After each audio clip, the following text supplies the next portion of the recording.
Sekalian, pada hari ini kita punya tema formula cinta. Makanya nih, karena judulnya ada cinta-cintanya, makanya saya dari awal nyebutnya urusan cinta nih. Formula cinta sahabiah membangun surga di rumah. Bangun surga di rumah. Seperti apa sih rumah tangganya para sahabat Nabi kita Muhammad SAW? Itu kita mau mempelajari hal-hal yang semacam itu, sehingga mudah-mudahan ada surga juga di dalam rumah tangga kita, insya Allah. Amin ya rabbal alamin. Kita awali dulu dengan kita membaca suratul Fatihah. Mudah-mudahan ilmu kita pada hari ini menjadi ilmu yang manfaat. Fatihah biniyatin nafa' wal intifa' wal mudzakarah wat tadhkir wal ifadah wal istifadah wal hitha ala tamassuk bi kitabillah wa sunnati Rasulillah sallallahu alaihi wasallam. ابتغاء مرضاته وقربه وثوابه وحسن الخاتمة مع لطف العافية وصلاح العاقبة وإلى حضرة النبي محمد صلى الله عليه وعلى آله وصحبه وسلم. الفاتحة.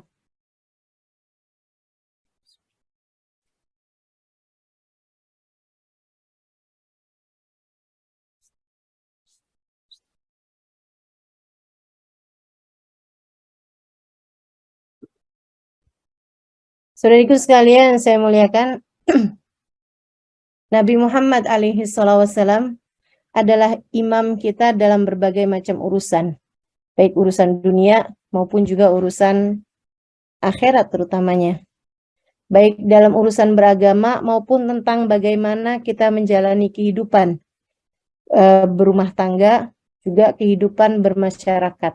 Beliau adalah imam kita untuk semua aspek kehidupan. Dan beliau adalah cahaya dalam langkah perjalanan kita. Maka siapapun yang mengikuti jalan hidupnya Nabi Muhammad berarti berada dalam jalan cahaya.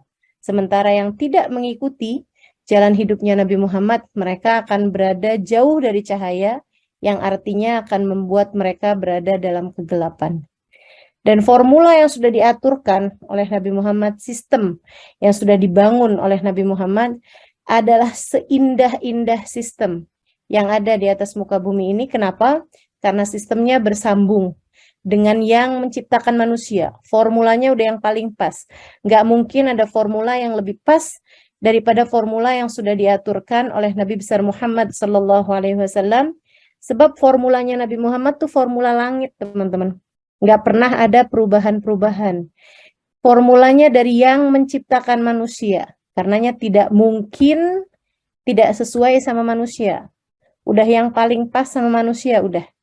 Itu adalah formula Islam, formula syariat, formula agama kita, formulanya baginda Nabi besar Muhammad SAW, sunnahnya Nabi Muhammad SAW, yang dalam urusan berumah tangga beliau mengatakan, an-nikahu sunnati, faman raghiba an sunnati falaysa minni.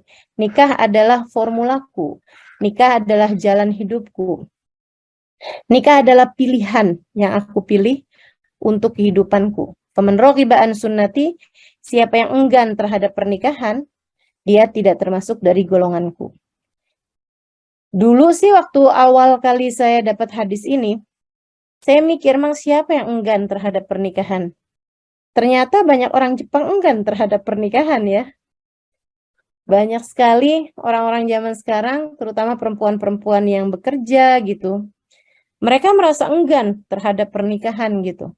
Apalagi dengan membayangkan hamil, punya anak, badan berubah, tidak lagi selangsing dulu, tidak lagi seproporsional dulu gitu.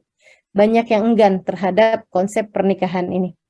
Sementara Nabi Muhammad SAW menyebutkan tentang pernikahan rumah tangga beliau sebagai baiti jannati.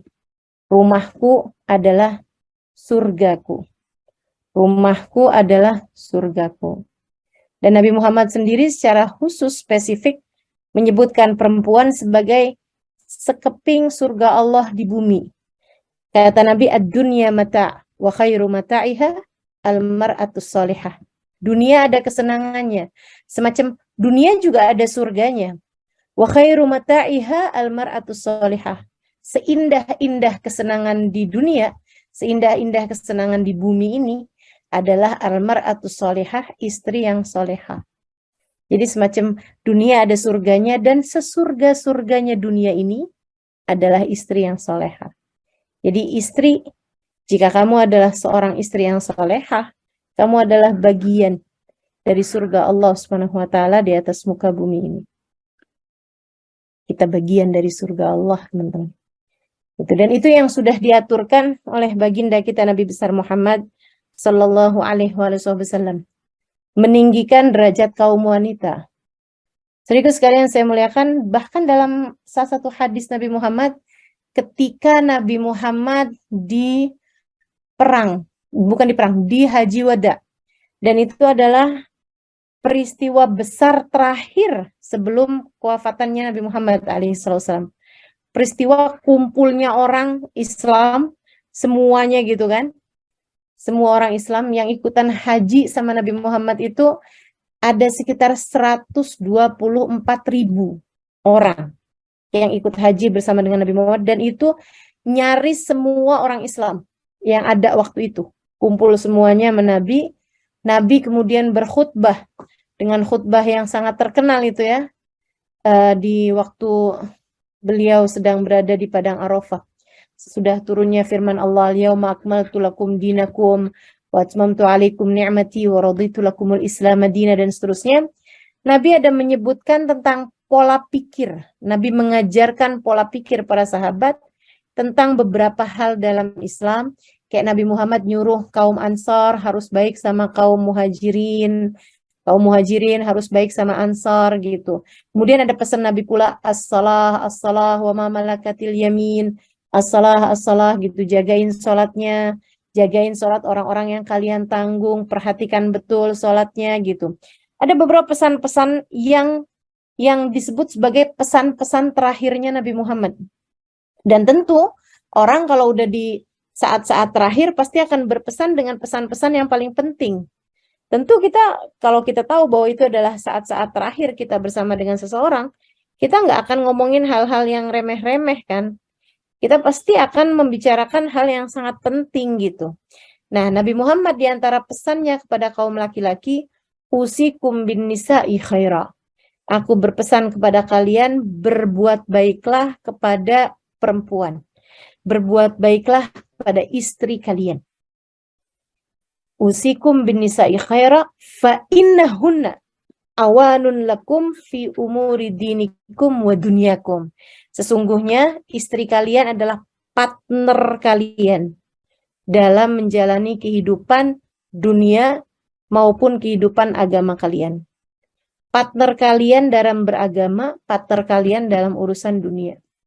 Dan itu menurut saya seindah-indah definisi tentang siapa suami bagimu, siapa istri bagimu gitu. Nabi memberikan definisi tentang istri bagi seorang laki-laki adalah dia adalah partnermu, rekanmu, awan. Partner kamu fi umuri dinikum wa dunia. Dalam urusan agama kamu dan dalam urusan dunia kamu. Subhanallah. Indah banget. Nabi nggak bilang istrimu adalah makmum kamu gitu. Kamu bisa bawa dia kemana-mana gitu kan. Dia akan ikut sama kamu. Enggak. Partner teman-teman. Partner itu berdirinya sejajar. Bukan makmum yang harus ada di belakang gitu. Bukan juga istri kamu itu adalah pemimpinmu. Enggak gitu juga. Nabi sangat tahu persis perempuan itu sebaiknya jangan dijadikan sebagai pimpinan. Karena kan perempuan tuh suka terbawa-bawa perasaan kan. Akalnya suka dikesampingkan, yang dikedepankan perasaannya gitu.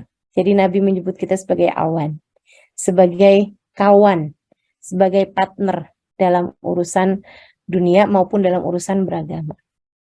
Nah, kembali kepada apa aja formula cintanya nih yang diajarkan Nabi Muhammad SAW dalam hidup berumah tangga. Saya liatin contohnya Nabi ketika saya baca-baca tentang sejarahnya kehidupan Nabi Muhammad SAW dalam rumah tangganya. Yang Nabi Muhammad kasih contoh. Ini teman-teman, Saya dulu tuh suka ngeliatin istri-istri yang khidmah sama suaminya, yang kayak sampai suaminya nggak bisa ngapa-ngapain. Dalam artian baju dirapiin, makan eh makan disiapin gitu ya, kayak tinggal kalau perlu disuapin suapin gitu. Kayak udah tinggal ngunyah aja dah gitu. Kalau perlu bantuin ngunyah-ngunyah juga kali kayaknya. Nah, ini nih saya pikir itu adalah bagian dari agama. Ternyata enggak, ternyata bukan. Ternyata nggak begitu. Nabi Muhammad dalam rumah beliau menjahit bajunya yang robek. Nabi Muhammad terkadang memerahkan susu untuk susu kambing untuk keluarganya. Dalam artian kalau orang sekarang berarti kayak ini ya, ngangkatin galon gitu. Nabi Muhammad melaksanakan hal-hal yang seperti itu dalam rumah tangga. Nabi Muhammad mencuci baju beliau, Nabi Muhammad menjahit baju beliau gitu. Sendiri teman-teman saudariku sekalian. Dan Nabi Muhammad juga membantu urusan-urusan rumah tangga istrinya. Bahkan saya pernah baca satu kisah di mana Nabi Muhammad salah satu istrinya itu Sayyidah Sofia ketika akan naik di atas unta, itu Sayyidah Sofia nggak keburu gitu naiknya karena beliau tidak tinggi ya, beliau pendek tubuhnya gitu, nggak nyampe nih. Walaupun untanya udah menunduk, tetap aja tinggi buat Sayyidah Sofia bintu Huyai. Nabi kemudian membungkukkan badannya, menjadikan paha beliau sebagai semacam tangga untuk naiknya Sayyidah Sofia. Luar biasa sekali teman-teman saya sekalian. Itu kayak yang orang laki-laki sekarang kerjakan, bukain pintu, enggak ada apa-apanya. Nabi menjadikan paha beliau sebagai tangga untuk Sayyidah Sofia naik ke atas untanya gitu. Jadi dalam Islam tuh kesetaraan bukan dalam artian kesetaraan gender ya, bukan, akan tetapi bahwa masing-masing menjalankan tugasnya dalam rumah tangga itu memang sangat ditekankan gitu. Itu yang saya anggap sebagai ya semacam formula cinta lah yang diajarkan Nabi Muhammad kepada para sahabat-sahabat beliau. Karena yang kita lihat dari rumah tangganya para sahabat-sahabat Nabi Muhammad alaihissalam itu ada hubungan yang sangat indah, bukan yang suami berkata kemudian istri dengan bersimpuh menjawab bala gitu ya, iya aja gitu, enggak gitu. Ada perbincangan antara suami dengan istri, ada ngobrol-ngobrol antara suami dengan istri, ada percakapan-percakapan yang sesekali didominasi oleh istri juga gitu. Seperti yang pernah saya dengar dari sebuah kisah bahwa ada seseorang yang ingin mengadukan istrinya yang galak pada Sayyidina Umar. Dia punya istri kayaknya galak banget nih gitu, suka ngomel-ngomel, suka marah-marah. Dia mau saya aduin aja dia sama khalifah di masa kekhalifahan Sayyidina Umar bin Khattab.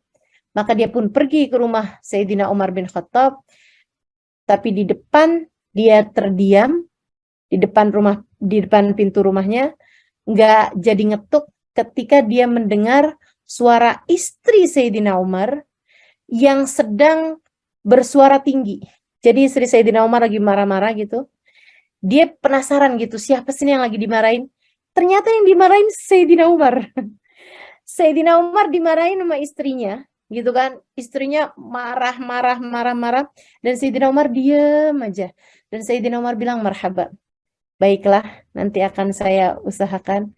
Kamu Umar pokoknya udah marah-marah, istrinya nih suaranya kenceng banget. Dan dia biasa aja gitu. Sayyidina Umar dengerin aja sambil yang penuh dengan kesabaran.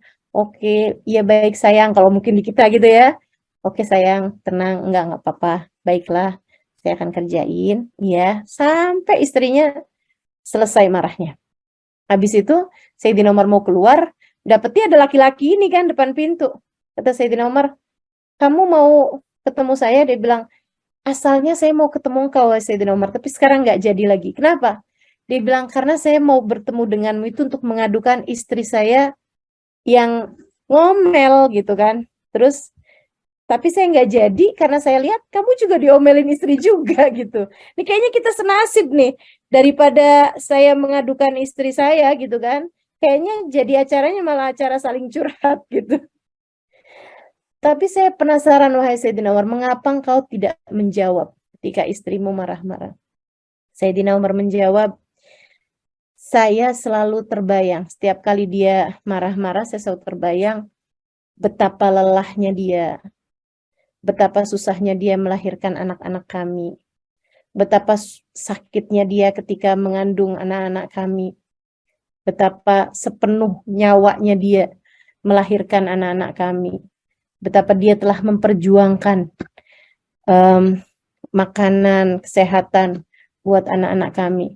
Apa yang sudah dia lakukan untuk saya jauh lebih berat daripada sekedar omelan-omelan yang dia sampaikan kepada saya gitu. Luar biasa sekali nih ya. Jadi nih yang orang-orang sebut sebagai apalah, emansipasi lah, apalah gitu.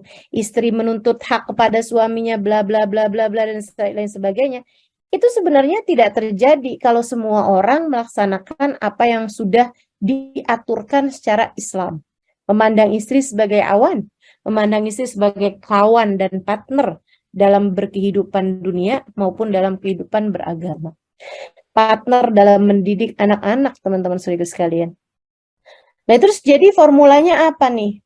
Formulanya menurut saya cinta, satu cinta, saling cinta karena Allah. Nah, ini karena Allahnya nih yang mesti ditekankan. Karena banyak orang berumah tangga, mereka saling cinta, tapi tidak karena Allah. Terus karena apa? Ya karena dorongan hawa nafsu belaka.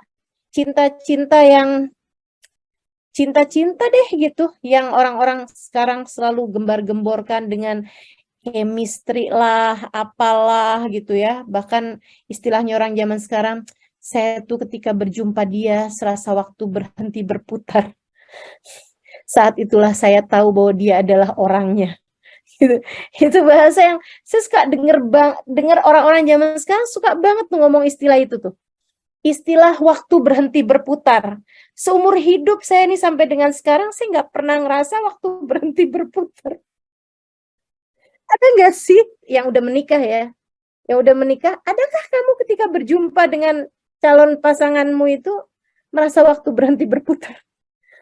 Enggak juga ya. Atau ketika kamu sedang jatuh-jatuh cintanya gitu sama suamimu misalnya gitu, kamu pernah merasa waktu berhenti berputar? Enggak kan? Atau ada juga yang merasa gini loh, saya tahu bahwa dia itu adalah separuh jiwa saya. Wah nih, ini juga nih. Ini nih, apa sih ya, bahasa yang kelihatannya indah tapi menyesatkan loh itu teman-teman.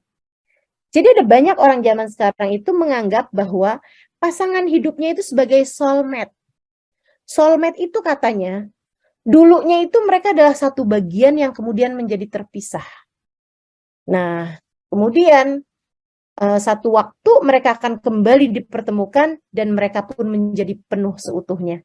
Karena itu sebenarnya adalah satu bagian yang kemudian dipisahkan. Keyakinan macam apa itu? Nggak ada ceritanya kayak gitu, teman-teman.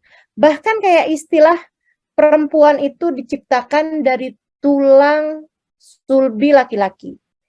Itu adalah Sayyidah Hawa. Diciptakan dari tulang sulbinya Nabi Adam alaihissalam. Tapi selebihnya manusia-manusia yang lain, laki-laki maupun perempuan, itu sama aja. Diciptakan dari, mohon maaf, air mani yang bertemu dengan indung telur perempuan, yakhruju min baini sulbi wat taraib gitu. Itu penciptaan umat manusia zaman sekarang semuanya gitu. Jadi yang diciptakan dari tulang sulbinya laki-laki itu hanyalah Siti Hawa, teman-teman sekalian. Kita yang lain enggak gitu. Jadi jangan kamu pikir bahwa perempuan ya, saya harus mencari siapakah sebenarnya diri saya tercipta, dari sulbi siapa diri saya tercipta. Terus kamu pikir seorang laki-laki yang pernah menikah dengan 10 perempuan, misalnya nikah cerai gitu, sampai saya pernah dengar tuh ada yang pernah nikah sampai 15 orang gitu kan, nikah cerai sampai 15 kali gitu. Lah dia habis dong sulbinya.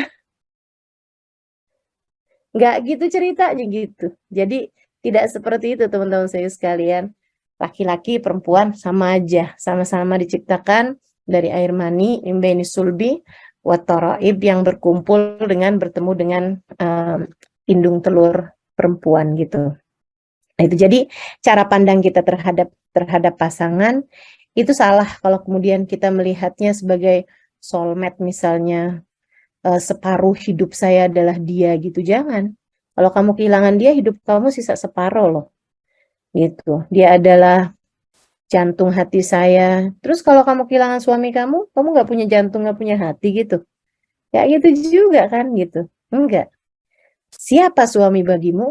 Adalah seseorang yang Allah Subhanahu wa taala telah mengikatkan kalian berdua. Wa akhadna minhum mitsaqan ghalidha.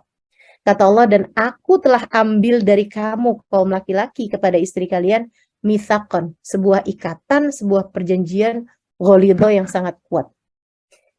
Suami istri adalah seseorang yang diikatkan Allah, bukan siapa-siapa. Malah kalau misalnya suami atau istrinya itu siapa-siapa, misalnya saudaraan gitu kan, malah nggak boleh kawin. Jadi kan aslinya kan bukan siapa-siapa gitu. Mungkin saudara tapi jauh gitu kan, yang udah nggak dianggap lah gitu.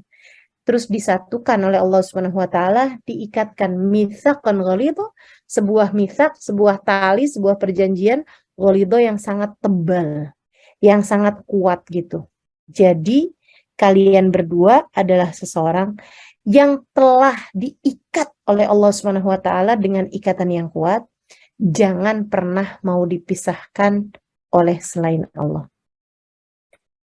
Jadi ikatannya itu adalah ikatan Allah. Dan Allah yang bilang bahwa ikatan itu adalah ikatan yang sangat kuat. Gitu. Itu Allah mengenalkan kepada kita tentang siapa pasangan bagimu. Nabi Muhammad sudah ngasih tahu pada kaum laki-laki, fa innahunna awanun lakum. Dia adalah partner kalian dalam menjalani kehidupan gitu. Maka itu cara pandang kita terhadap suami kita, cara pandang kita terhadap pernikahan. Sebuah ikatan kuat yang diikat oleh Allah Subhanahu wa taala. Maka yang telah disatukan Allah, jangan biarkan siapapun merusaknya. Jangan biarkan hawa nafsu memutuskannya. Jangan biarkan setan menjadi penyebab rusaknya atau putusnya ikatan yang telah diikat oleh Allah Subhanahu wa taala tersebut. Cintailah suamimu karena Allah. Karena Allah yang mengikatkan kalian berdua, teman-teman. Karena Allah yang mengikatkan antara suami sama istri gitu. Nah, kalau kita udah benar mencintainya karena Allah dan benar menjalankannya sesuai dengan jalan Allah, Allah lah sendiri yang akan menjaga ikatan tersebut. Bukan hanya terpisah dengan kematian, akan tetapi akan terus bersatu sampai keduanya masuk ke dalam surga Allah Subhanahu wa taala. Itu pernikahan dalam konsep Islam. Mudah-mudahan kita dapat melakukannya insya Allah. Jadi yang udah nyatuin kita Allah, bukan hubungan cinta, rasa gitu kan. Kayak yang itu tadi, chemistry lah, apalah, inilah, itulah, segala macam. Bukan. Kita dipersatukan oleh Allah kok. Gitu. Karenanya, saya sih sering sampein tuh sama anak-anak remaja di mana-mana gitu kan. Gak usah pacaran. Pacaran membuatmu jadi nggak punya pilihan. Pacaran membuatmu jadi nggak punya pilihan tentang jodoh gitu. Orang kalau udah pacaran nih kan, akhirnya kan hatinya terpaut sama satu orang ini. Dia ngerasa dia nggak bisa nikah kalau nggak sama dia gitu. Kamu jadi membatasi pilihan. Jadi harus dia gitu. Jadi kamu nggak bisa ngeliat tuh jeleknya dia. Kamu nggak bisa tahu gitu. Baik buruknya dia. Hati kamu udah terlanjur cinta sama dia gitu. Kamu membatasi pilihan dengan kamu berpacaran gitu. Nah terus mestinya kayak gimana? Kalau ada laki-laki yang mendekatimu, wahai muslimah, kalau ada yang mendekatimu, diistikharahkan, ditanyakan kepada Allah, gitu kan? Minta dia untuk melamar kamu kalau memang memungkinkan gitu. Atau kalau enggak, misalnya kalian sama-sama ada di negara perantau gitu kan, sama-sama saling merantau gitu, kamu bisa ada laki-laki yang mengistikharahkan, bilang aja, saya punya hidup cuma sekali, saya nggak mau menjalaninya dengan gelimang dosa. Saya hamba Allah, kamu juga hamba Allah, Kita nggak mau menjalani kehidupan dengan gelimang dosa. Maka kalau kamu memang serius sama saya, mari kita beristikharah gitu. Kamu serius apa enggak gitu kan? Kamu nih mau deketin saya untuk pacaran atau untuk nikah? Kalau dia bilang untuk nikah misalnya begitu, nah yuk mari istikharah gitu. Kita istikharah kan, kalau udah hasilnya bagus, bismillah. Tentukan tanggal pernikahan, pacarannya ntar aja kalau sudah akad. Pacaran sesudah sah, teman-teman. Itu pacarannya dalam pandangan kasih sayang Allah Subhanahu wa taala. Saya pernah baca satu hadis, Allah tuh nggak suka sama orang ketawa-ketawa cekikikan gitu, kecuali dari pasangan suami istri. Pasangan suami istri tuh mereka ketawa-ketawa, bercanda-bercanda, Allah tetap sayang sama mereka berdua. Tapi kalau orang pacaran, bukan dalam rumah tangga, dalam maksudnya bukan sesudah sah, gitu ya, bukan bukan sesudah akad gitu. Artinya pacaran yang haram itu tidak berduaan laki-laki dan perempuan, kecuali yang ketiganya setan, kata Nabi Muhammad alaihissalam. Sehingga yang kamu libatkan dari sejak awal adalah setan. Kalau udah kayak begitu modelnya, udah kayak begitu caranya, setannya kamu undang-undang terus-terusan. Emangnya setan mau? Kalau udah kamu nikah, kemudian setannya pergi begitu aja, oh nggak ada. Kalian sudah melibatkanku dari sejak awal. Nggak begitu gampang dong.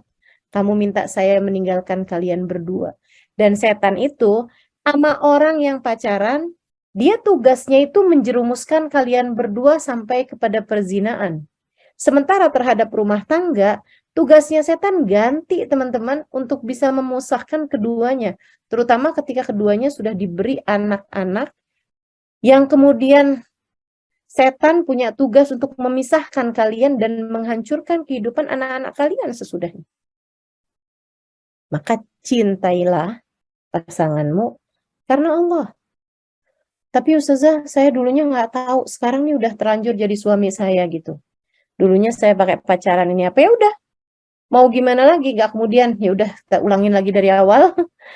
kita kita putus, kita istikharah dulu. Kita ini dulu yang nggak gitu juga gitu ya. Yang sekarang sudah ada ya udah gitu kan. Ya dinikmati aja gitu. Tinggal diubah cara pandangnya terhadap suami kamu tersebut gitu. Ya itu tadi, kamu cintai dia, kamu sayangi dia karena Allah Subhanahu wa taala. Jadi formulanya, aturannya adalah satu, saling cinta karena Allah. Karena Allahnya itu jangan dihilangin. Kita nih dipersatukan dalam akad nikah yang Allah menyebutnya sebagai mitsaqan ghalidha, sebagai tali yang sangat kuat. Kita diikat, kita berdua diikat oleh Allah Subhanahu wa taala. Maka mari saling menjaga ikatan ini sehingga tidak akan pernah terputus oleh siapapun dan oleh apapun. Yang sudah disatukan Allah, jangan biarkan terputus oleh apapun. Saling cinta karena Allah. Jadi kita ngelihatnya dia adalah orang yang telah Allah Subhanahu wa taala takdirkan sebagai pendamping hidup saya. Saya laksanakan tugas saya dengan baik. Semoga dia pun juga dapat melaksanakan tugasnya sebagai seorang suami dengan baik. Dan mari bersama-sama menuju surga Allah Subhanahu wa taala. Saling mencintai karena Allah. Itu nomor 1. Kemudian teman-teman saudariku sekalian, formulanya itu adalah untuk saling menghargai satu sama lain. Saling menghargai satu sama lain. Dan kalau kamu ngerasa suami saya tidak cukup menghargai saya gitu. Kalau kamu begitu, dimulai aja dari dirimu sendiri aja dulu teman-teman. Karena perlakuan orang lain itu semacam timbal balik. Semacam timbal balik. Semacam kayak jawaban salam gitu loh. Perlakuan kita kepada orang lain, perlakuan orang lain kepada kita itu semacam pantulan suara gema. Kalau kita ada di pegunungan, gitu ya, ada di gua tuh, kita kalau bilang kamu cantik, nggak mungkin pantulannya kalau kamu jelek nggak mungkin. Pasti kalau kamu cantik, jawabannya kamu cantik, kamu cantik, kamu cantik seperti itu. Kamu baik, kamu baik, kamu baik, kamu baik, kayak begitu. Nggak mungkin sebaliknya gitu. Jadi demikian pula dengan dalam berkehidupan itu gitu kan. Itu pasangan suami istri kalau mau formulanya benar ya saling menghargai satu sama lain gitu. Nabi pernah sangat marah terhadap pasangan sahabat yang tidak menghargai satu sama lain. Jadi ada ceritanya Abdullah bin Rawahah, salah satu sahabat Nabi Muhammad, dipersaudarakan sama seorang laki-laki Ansor, saya lupa namanya. Nanti insya Allah kapan-kapan saya cari lagi, gitu ya.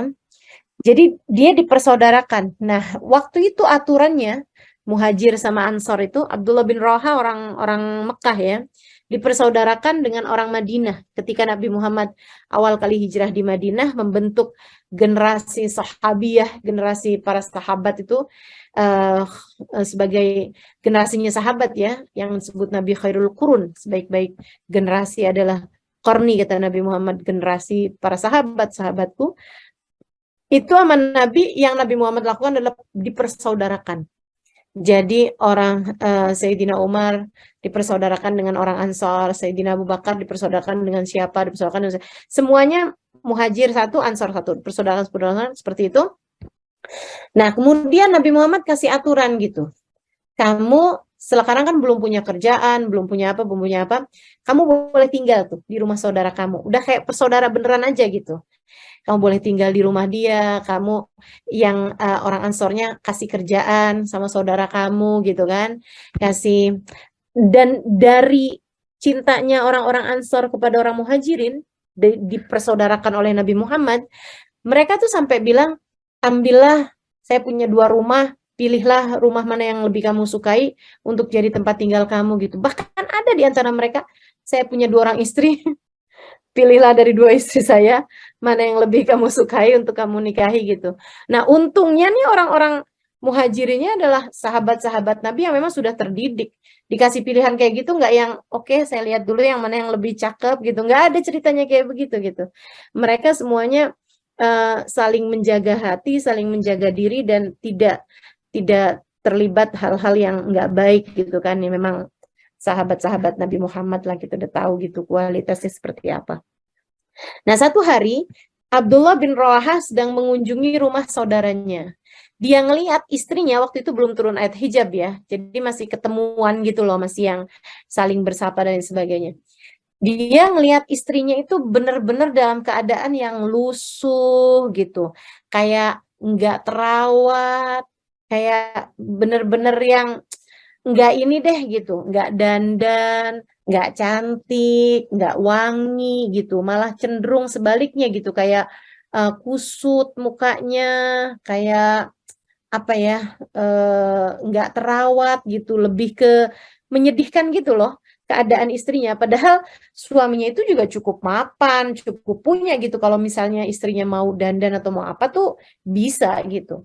Jadi Abdullah bin Rawahah pun nanya gitu, kamu tuh punya suami loh, kamu kok enggak tampil yang bagus gitu di hadapan suami kamu ada di rumah sekarang gitu kan. Terus istrinya itu, istri temennya ini ya, dia bilang, dia sih ada saya, nggak ada saya juga nggak akan berpengaruh sama dia gitu.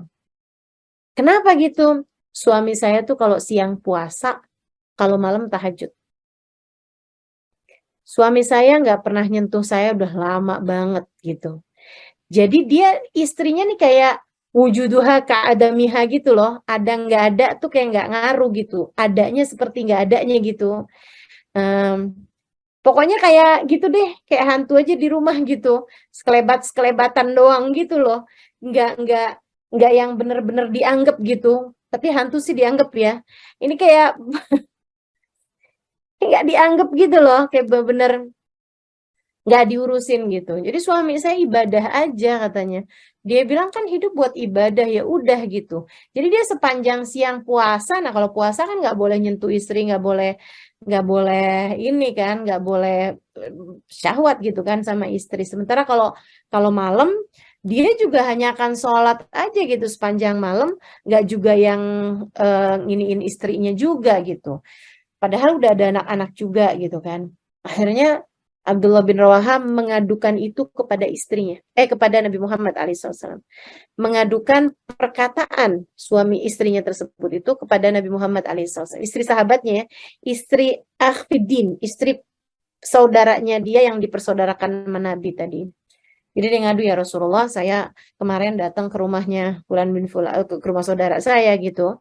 Dan ternyata istrinya begini, dan istrinya menjawab begini, udah disampaikan sama Nabi.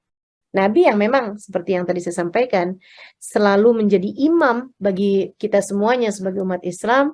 Beliau tentu berkewajiban untuk meluruskan kesalahan-kesalahan paham bagi para sahabat-sahabatnya dalam segala urusan mereka, baik urusan agama maupun urusan dunia juga gitu, termasuk urusan pernikahan ini juga.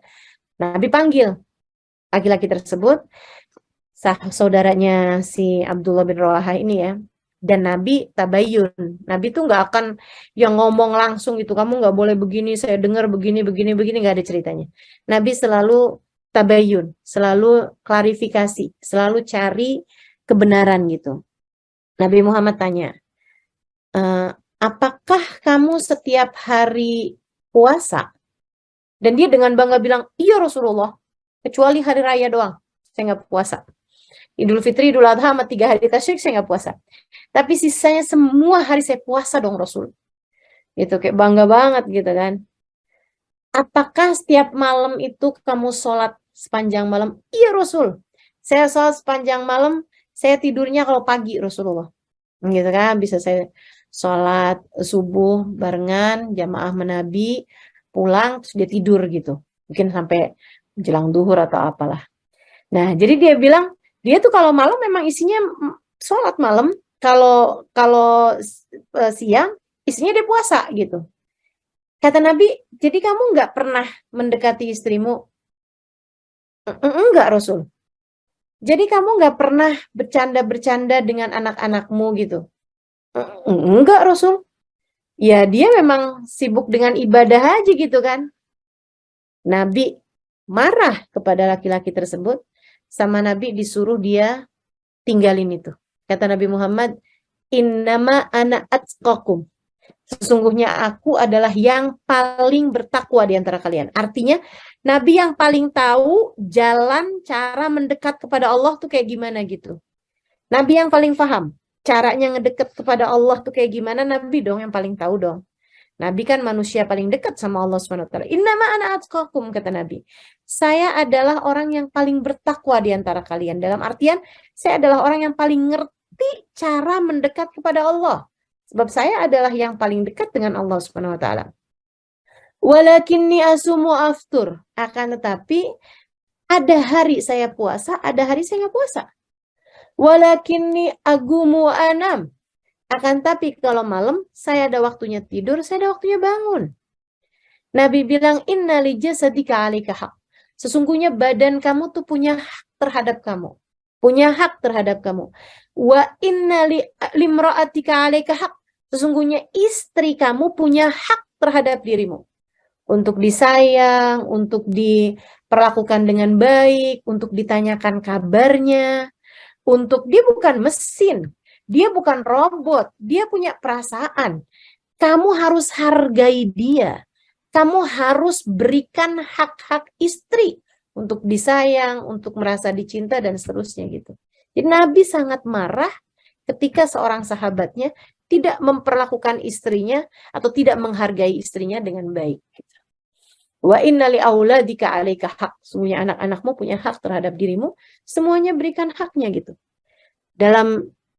Di kitabnya Imam Ghazali kalau nggak salah ya, di Minhajul Abidin, itu Imam Ghazali mengatakan, utlubid dunya, carilah dunia yang tidak membahayakan akhiratmu. Dan carilah akhirat yang tidak membahayakan duniamu. Jadi kita ibadah tentu saja, tapi tidak boleh mengurangkan hak pasangan kita terhadap kita gitu.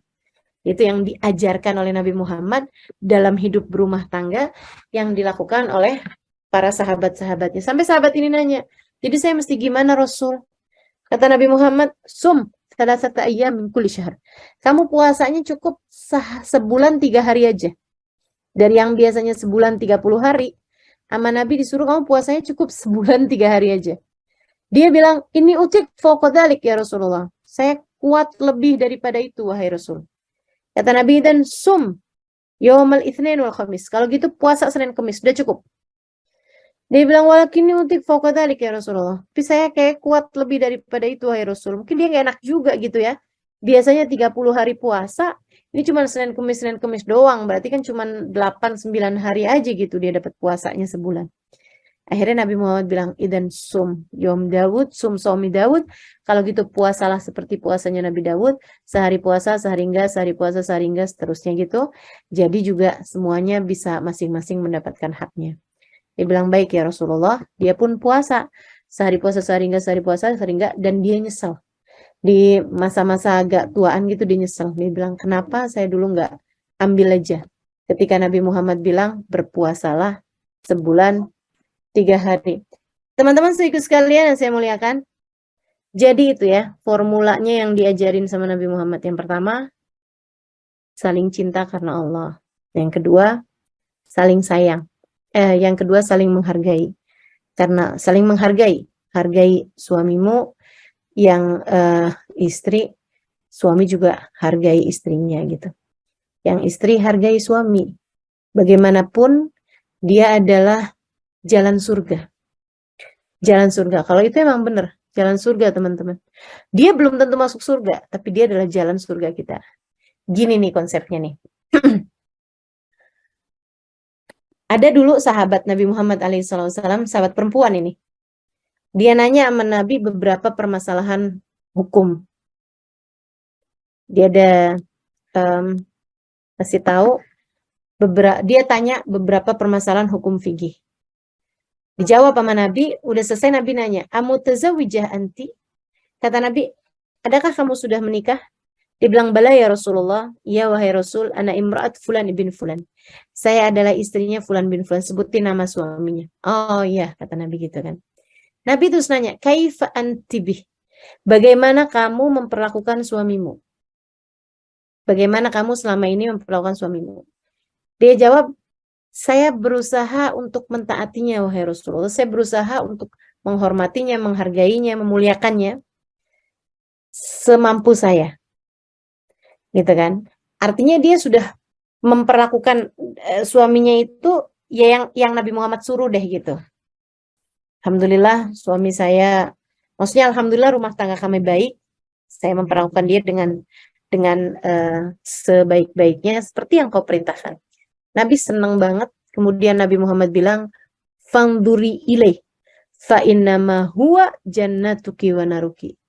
Perhatikan betul bagaimana kamu memperlakukan suamimu, karena sesungguhnya dia adalah jalan surga bagimu ketika kamu taat padanya, ketika kamu membahagiakannya, ketika kamu menghormatinya, dan jalan neraka bagimu ketika kamu menghinanya, merendahkannya, menghancurkan hatinya gitu.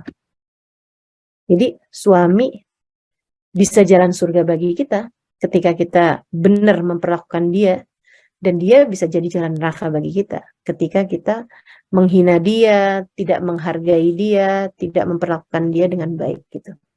Nah, jadi memang kedua-duanya ya, Nabi Muhammad sangat marah ketika ada suami tidak menghargai istrinya, seperti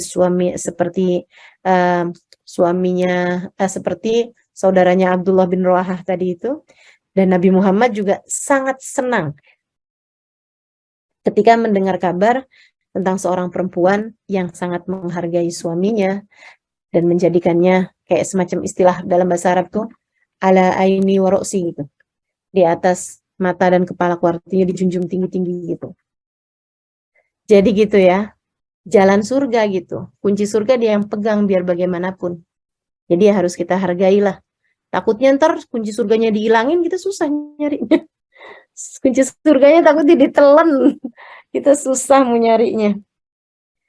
Jadi itu teman-teman, inget-ingetin terus aja kunci surga dia gitu. Dia adalah kunci surga kita, saling menghargai.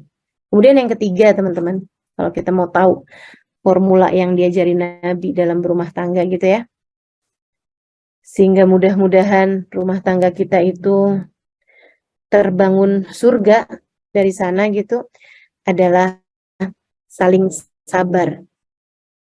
Saling sabar. Karena hidup nggak pernah ideal buat siapapun. Hidup tidak pernah ideal untuk siapapun. Sama halnya dengan nggak ada rumah tangga ideal, nggak ada. Nggak ada. Jadi sekalian pasti, walaupun suami istrinya anggap sempurna sekalipun, gitu ya, kayak kehidupannya Nabi Muhammad misalnya gitu. Nabinya sempurna, tapi apakah hidup sempurna buat Nabi Muhammad? Enggak. Apakah kehidupan berumah tangga ideal buat Nabi Muhammad? Enggak, teman-teman. Tidak. Nabi Muhammad menikah dengan beberapa perempuan, gitu kan, dan gak ada yang ada anak. Giliran nikah sama budak malah dapat anak. Akhirnya meninggal dunia juga, gitu kan. Kehidupan berumah tangga tidak ideal buat Nabi Muhammad. Nabi Muhammadnya ideal. Arti ideal di sini maksudnya sempurna ya. Kehidupan berumah tangga, kehidupannya buat Nabi Muhammad tidak sempurna. Meskipun Nabi Muhammadnya sempurna. Dan sempurna pula beliau dalam menjalani kehidupannya gitu. Makanya jadi panutan buat kita sekalian. Karena dunia tidak sempurna buat siapapun, karena rumah tangga tidak pernah ideal buat siapapun, maka cara kita menjalaninya adalah di saat rumah tangga kita sedang tidak ideal, sedang diuji dengan berbagai macam kesulitan dalam berumah tangga, sabarlah. Sabarlah. Sabarlah. Harus sabar. Kalau lagi susah, yang sabar gitu. Kalau lagi miskin misalnya gitu, kekurangan ekonomi maksud saya ya, kekurangan secara ekonomi gitu, ya sabarlah gitu. Udah berumah tangga sekian lama belum ada anak, yang sabar.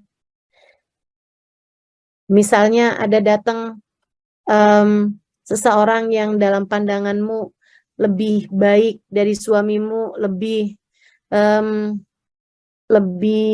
menjanjikan dari suamimu, yang sabar. Jangan kemudian ada yang baru, yang lama ditinggalkan gitu kan. Yang sabar, hati kamu mesti yang sabar. Itu adalah ujian kamu dalam berumah tangga gitu. Buat yang laki-laki juga seperti itu, yang sabar gitu dalam berkehidupan gitu kan. Istri kamu kurang apa misalnya gitu, yang sabar, kasih tahu gitu, kasih tahu, sampaikan. Kamu juga begitu gitu kan. Saya pernah dengar bahwa hidup berumah tangga itu 90% isinya ngobrol. Atau 80% lah. 20% yang lain-lain gitu. Tapi 80%-nya komunikasi, teman-teman. Isinya adalah berkomunikasi. Ngobrol yang enak gitu kan. Suami istri itu yang nggak bagus tuh kalau udah nggak ngobrolnya udah nggak enak. Makanya Sayyidah Aisyah ketika ditanya oleh para tabi'in, "Hei Rasulullah sallallahu alaihi wasallam indakum." Bagaimana Nabi Muhammad alaihi wasallam di dalam rumah kalian? Karena kami kalau ada di hadapan Nabi, ka'anna ula ru'usinat thair. Kayak ada burung di atas kepala kami.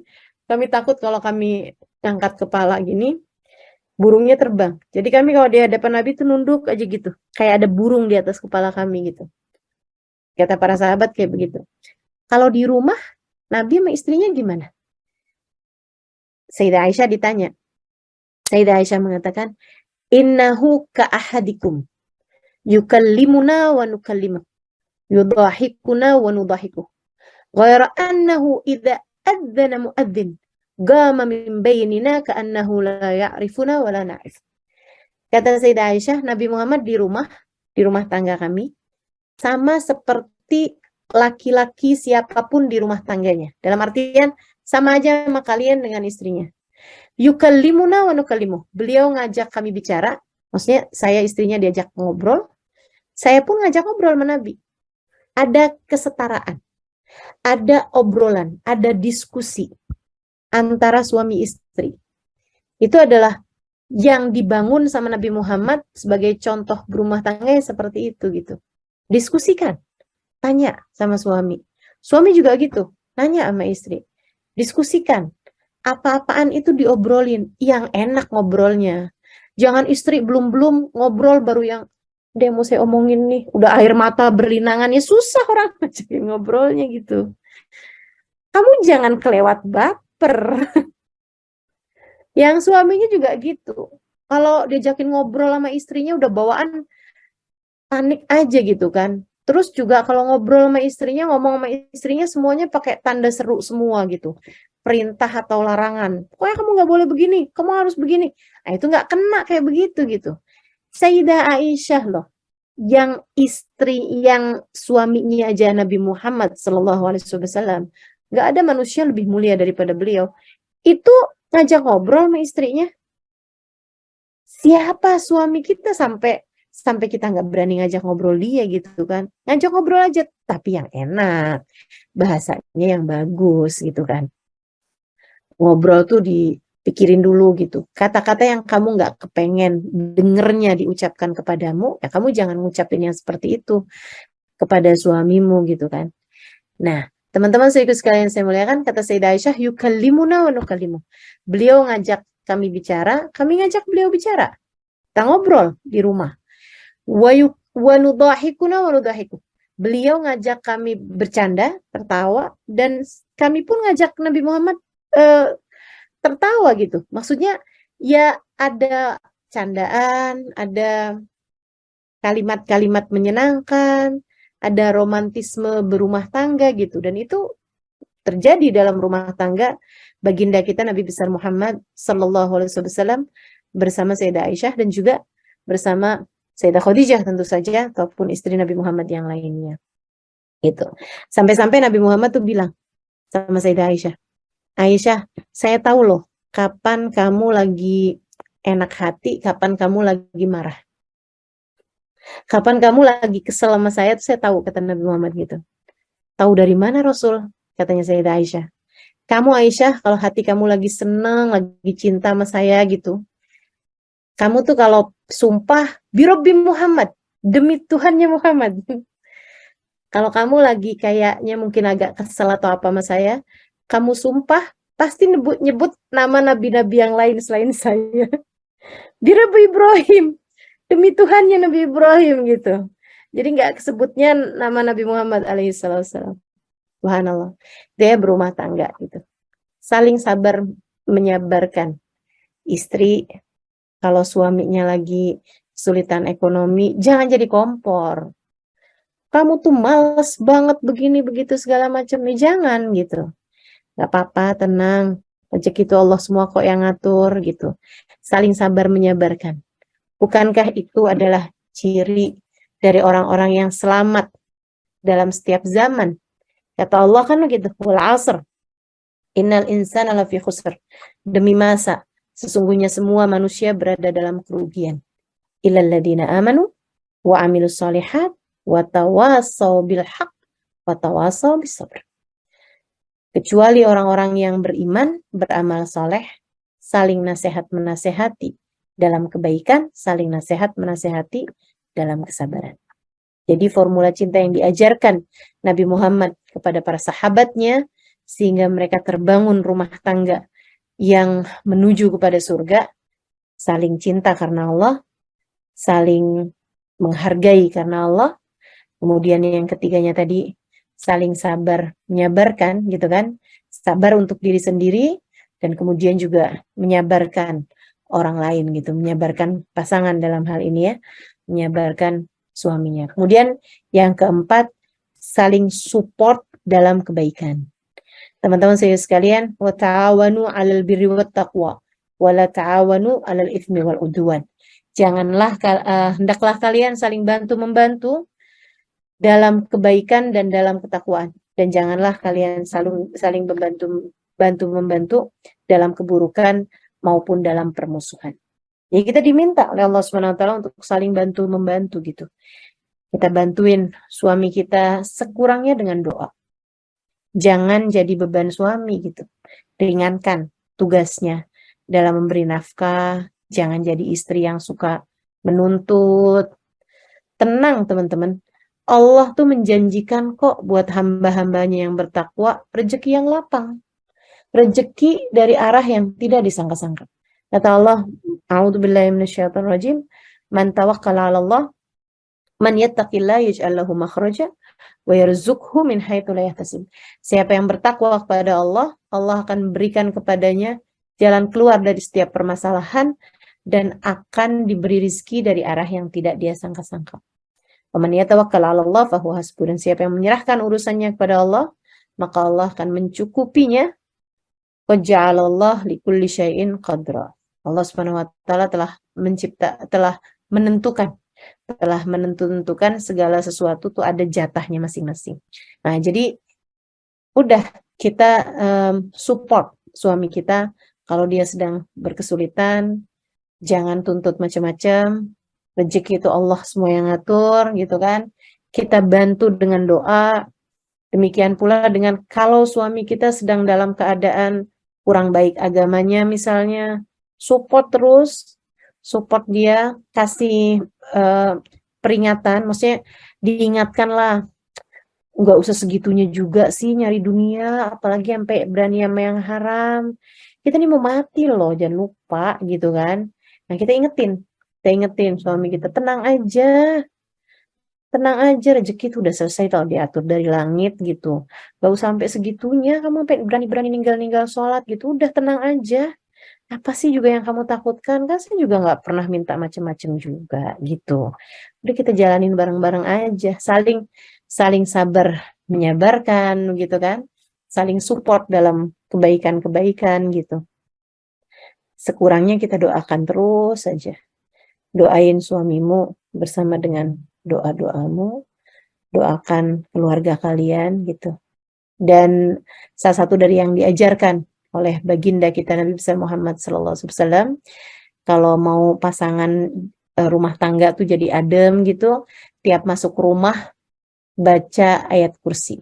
Selain dari ucap salam, kita masuk rumah baca ayat kursi, itu insya Allah mudah-mudahan hatinya jadi adem. Dan kalau misalnya dalam rumah tangga ada masalah-masalah gitu, cobain juga tiap masuk kamar baca laqad ja'akum rasulun min anfusikum azizun 'alaihi ma anittum harisun 'alaikum bil mu'minina raufur rahim. Baca ayat laqad ja'akum rasulun min anfusikum azizun 'alaihi ma anittum harisun 'alaikum bil mu'minina raufur rahim.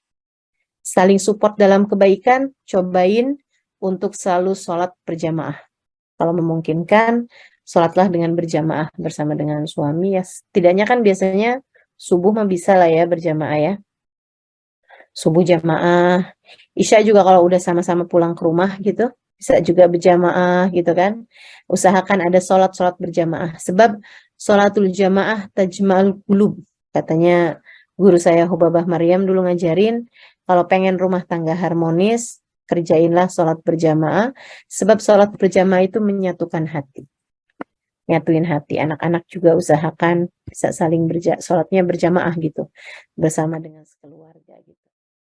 Itu teman-teman saudaraku sekalian, apa yang bisa saya sampaikan mengenai formula cinta dari para sahabat Nabi kita Muhammad SAW yang diajarkan oleh baginda kita Nabi besar Muhammad SAW, sehingga mudah-mudahan dapat terbangun surga dalam rumah tangga kita. Rabbana dhalamna anfusana wa illam taghfir lana wa tarhamna lanakunanna minal khasirin. Rabbana atina fid dunya hasanah fil akhirati hasanah wa qina adzabannar. Bifadli subhana rabbika rabbil izzati amma yasifun. Wassalamun alal mursalin walhamdulillahi rabbil alamin.